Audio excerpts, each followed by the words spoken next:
Srbijom hara nepravda i nasilje. Svedoci smo strašnog albanskog terora nad srpskim stanovništvom na okupiranom Kosovu i Metohiji. Tamo se puca na srpsku decu. Sve do današnjeg dana našoj deci uzimaju očeve. Pobunjene Srbe na Kosovu i Metohiji ponovo hapse. Jedne bez povratka, drugima lome kosti po kazamatima širom Kosova i Metohije. Love ih kao zečeve na teritoriji na koju, prije tvog dolaska na vlast, nisu smeli ni nos da pomole.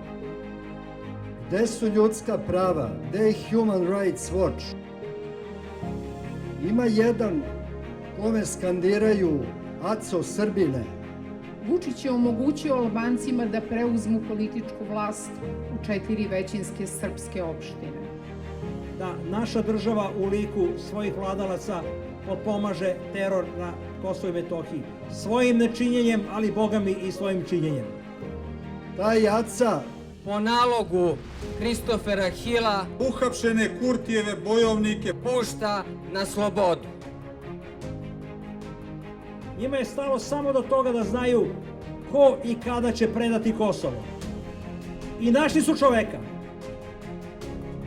To nećemo dozvoliti ni pod koju cenu. Taj Aca je demontirao ostatke srpske države na severu Kosova i Metohije. On ide napred, ka izdaji, predaji i ne osvrće se. Ovo nije izdaja, ovo je veleizdaja. zahtevamo od srpskih vlasti, ako su srpske još po čemu osim po saučesništvu u okupaciji Srbije, da obustave bilo kakve dogovore s NATO šiptarskom družinom, dok iz terorističkih pritvora i zatvora ne budu oslobođeni svi Srbi.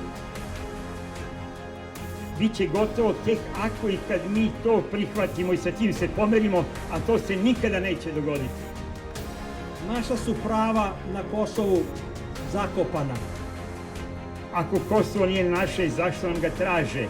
Zašto traže da im ga damo i da ga priznamo? Ne daj mi Bože da umrem, a da ne dočekam slobodno Kosovo.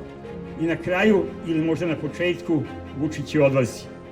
Od pomisli suze krenu, do godine u Prizrenu.